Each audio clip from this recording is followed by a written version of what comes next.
नमस्कार, मी सारिका साळुंखे. S9च्या बातमीपत्रात आपलं स्वागत. ठाण्यात धमक्यांचे सत्र पुन्हा एकदा सुरू झाले असून सूरज परमार यांच्या आत्महत्येप्रकरणी विक्रांत चव्हाण यांना धमकीचा फोन आल्याची माहिती उघडकीस आली आहे. ठाण्यात धमक्यांचे सत्र सुरू असून सूरज परमार आत्महत्येप्रकरणी सहभागी असलेल्या एका आरोपीला अर्थातच विक्रांत चव्हाण यांना धमकीचा फोन आला होता. सूरज परमार यांच्या आत्महत्येप्रकरणी नगरसेवक हनुमंत जगदाळे, नजीब मुल्ला, सुधाकर चव्हाण, विक्रांत चव्हाण यांची नावे आली होती. मध्यंतरी न्यायालयाने आरोपींना जामीनही मंजूर केला होता.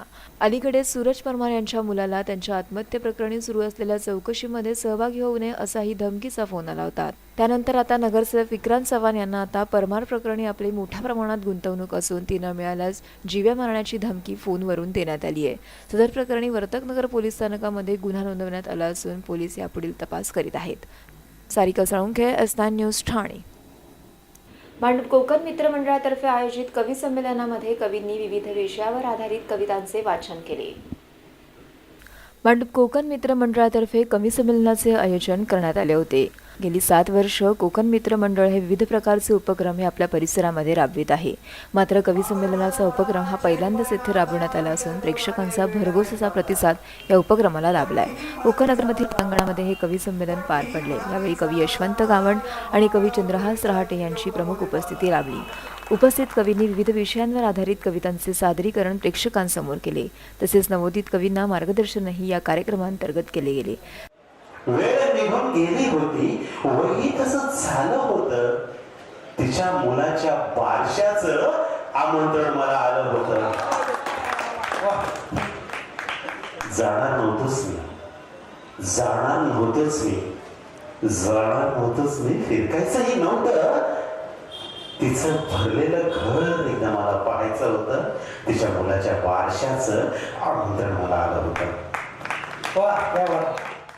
या कवी संमेलनाअंतर्गत सामाजिक तसेच प्रेम या विषयावर आधारित कविता सादर केल्या गेल्या. परिसरातील स्थानिक नागरिकांनी उपस्थित राहून या कवी संमेलनाचा आस्वाद घेतला. बेवफाईनं केला भाव. प्रेमाची, पहिल्या प्रेमाची आठवण काय असते?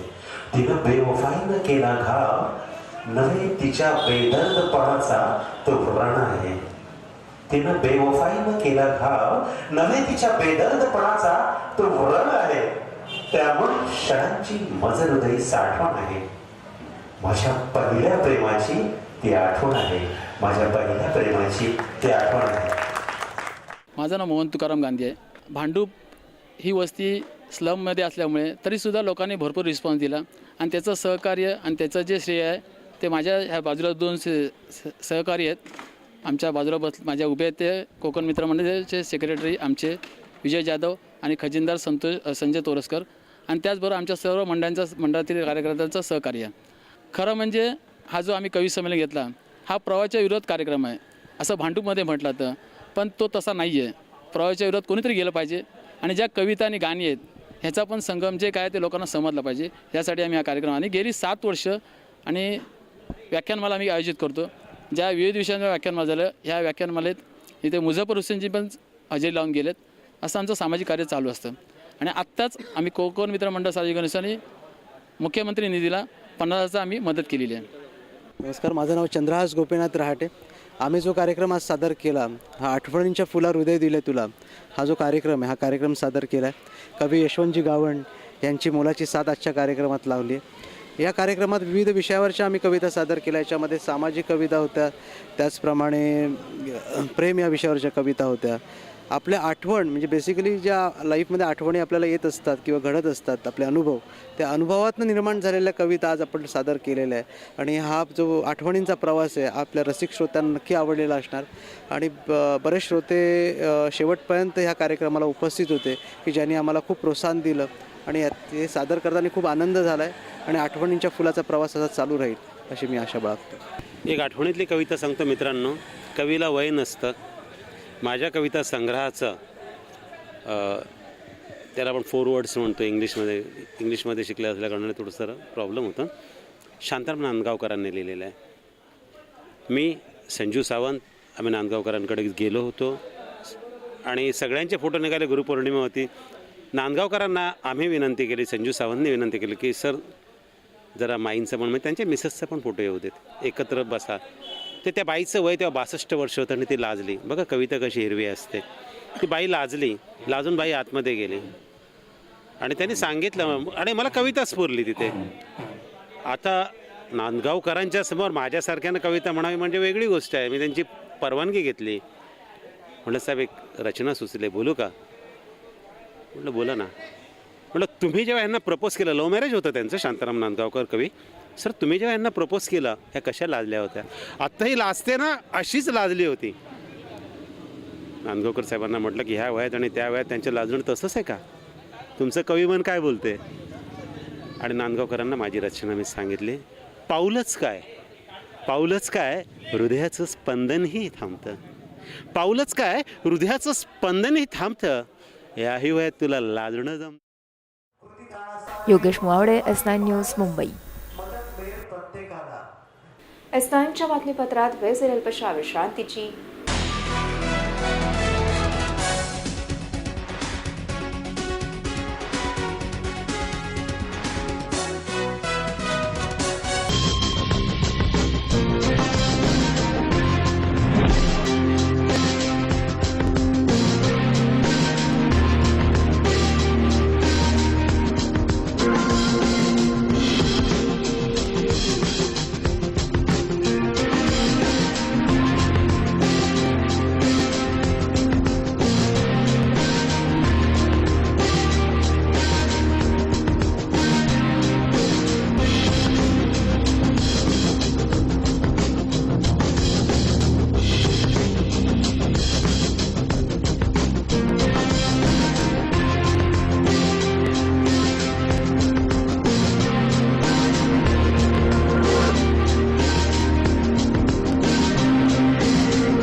ठाणे महानगरपालिका हद्दीत घर घेताय का? मग ते अनधिकृत तर नाही ना, याची खातर जमा करा. अनधिकृत घर घेणं हा विकणाऱ्यासोबत विकत घेणारा देखील तितकाच दोषी असतो. तेव्हा घराची डोळस खरेदी करा. आपली कुठे फसवणूक तर होत नाही ना? यासाठी ठाणे महानगरपालिका मुख्यालयातील 4थ्या मजल्यावरील बांधकाम विभागात घराचा सर्वे नंबर, टिक्का नंबर याची खातर जमा करा. घराचं स्वप्न अवश्य करूया साकार, पण अनधिकृत घराचा नका करू कधीही विचार. अधिकृत घर म्हणजे उद्याची देखील निश्चिंती. अनधिकृत घराचे दार म्हणजे डोक्यावर कधीही तोडण्याची टांगती तलवार. जगणं तुमचं होऊ दे सुरेल गाणं, स्वच्छ सुंदर आणि अधिकृत घरांचं हसरं ठाणं.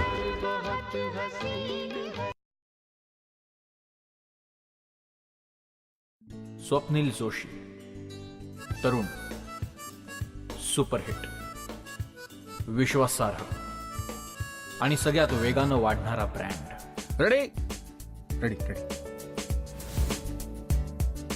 TJSP, तरुण, फायनान्शियली स्ट्रॉंग, तुमचा विश्वास जपणारी आणि सगळ्यात वेगानं वाढणारी सहकारी बँक. ब्रँड म्हणजे स्वप्नील जोशी आणि बँक म्हणजे TJSP.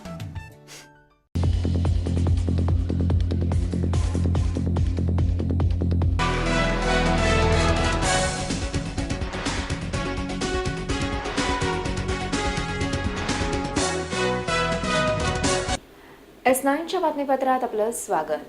CST कल्याण लोकलमध्ये अपंग डब्यात चुकून चढलेल्या महिलेला एका माथेफिरूने शिवीगाळ करून तिच्या मुलीला चालत्या लोकलमधून खाली फेकण्याचा प्रयत्न केल्याची घटना प्रवाशांच्या सतर्कतेमुळे भांडूप रेल्वे स्थानकामध्ये उघडकीस आली. भांडूप रेल्वे स्टेशनवर एका माथेफिरूने गोंधळ निर्माण करून संपूर्ण रेल्वे स्थानकामध्ये काल तणावपूर्ण परिस्थिती निर्माण केली होती. CSTहून कल्याणकडे निघालेल्या लोकलमध्ये एक महिला विक्रोळी स्थानकावरून घाईघाईने चुकून आपल्या मुलीला घेऊन अपंगांच्या डब्यात चढली. यातच ट्रेनमधील एका माथेफिरूने या महिलेस शिवीगाळ करून ट्रेनमधून उतरण्यास सांगितले. एवढेच नव्हे तर तिच्या मुलीला चालत्या ट्रेनमधून खाली फेकण्याचा प्रयत्नही केला. मात्र प्रवाशांच्या सतर्कतेमुळे ही दुर्घटना टाळली गेली. हा संपूर्ण प्रकार बाजूच्या डब्यातील प्रमोद काटे या प्रवाशाच्या लक्षात आल्यावर त्याने भांडूप रेल्वे स्थानकामध्ये ट्रेन थांबवून त्या माथेफिरूला पोलिसांच्या ताब्यात दिले. सदर प्रकरणी भांडूप रेल्वे पोलिसांनी हस्तक्षेप करून या इसमाला अटक करून कुर्ला पोलिसांच्या ताब्यात देत भांडूप पोलीस स्थानिकांनी त्याच्या विरोधात गुन्ह्याची नोंद केली आहे. तर सलीम अन्सारी असे या आरोपीचे नाव आहे. विक्रोळी रेल्वे स्टेशनवरती मी चढल्याच्या नंतर हँडीक्राफ्ट डबा जो असतो त्या डब्याच्या बरोबर बाजूला मी बसलेलो असताना हा जो एक मुस्लिम अपंग माणूस आहे त्या मुस्लिम अपंग माणसाने एका हिंदू बाईला आणि लहान मुलगी आणि अजून एक हिंदू बाई होती त्या बाईच्या म्हटलं की हा खाली उतरा हँडीक्राफ्ट डब्यातनं. आम्ही म्हटलं ठीक आहे हँडीक्राफ्ट डबा आहे उतरायला काय हरकत नाही. पण त्याच्यानंतर त्यांनी काय केलं त्या लहान मुलीचा हात पकडला आणि फेकायला गेला ट्रेनमधला. फेकायला गेल्यावरती मी त्याला हात पकडायला प्रयत्न केला त्या जाळीतनं हात मारला आतमध्ये. हात मारल्याच्या नंतर त्यांनी काय केला मला तो त्याचा तो हात त्याच्या काय म्हणतात ते कुबड असतं ना त्या कुबडाने मारायचा प्रयत्न केला तर माझ्या पोटामध्ये जोरात त्यांनी ती कुबड मारलं आणि त्याच्यानंतर काय म्हणायला लागला एक पाय वर करून दोन्ही हात करून त्या माणसाने गणपती आपल्या आई बहिणीला आम्ही रेप करू अशा प्रकारचा हिंदू बायकांची रेप करा अशा प्रकारचा वाक्यप्रयोग केला त्याने. आणि त्याच्यानंतर आम्ही कांजूरमार्ग आल्यावरती आम्ही त्या मुलीला आणि बाईला बाहेर काढला वाचवायचा प्रयत्न केला. बाई आणि मुलगी वाचली. त्याच्यानंतर मात्र काय झालं पूर्ण ट्रेन चालू झाली. आम्ही आमच्या लोकल डब्यात चढलो तो पुन्हा काय केलं त्यांनी सेम गणपतीवरती आणि आपल्या हिंदू आई बहिणींवरती रेप करू अशा प्रकारच्या घाणेरड्या शिव्या दिल्या. आणि त्या शिव्या देत असताना सगळे पब्लिक तिथं ऐकत होतं. संपूर्ण पब्लिकने त्याला आरडाओरडा केला. आम्ही भांडूप रेल्वे स्टेशन आल्यावरती त्याला उतरवायचा प्रयत्न केला.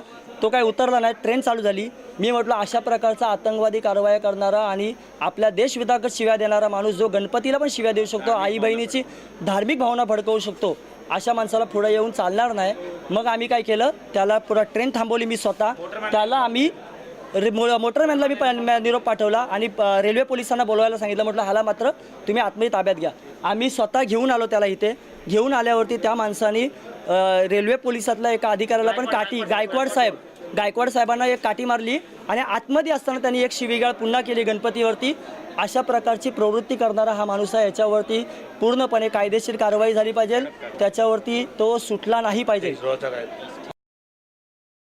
Yogesh Mohawade, S9 news, Mumbai.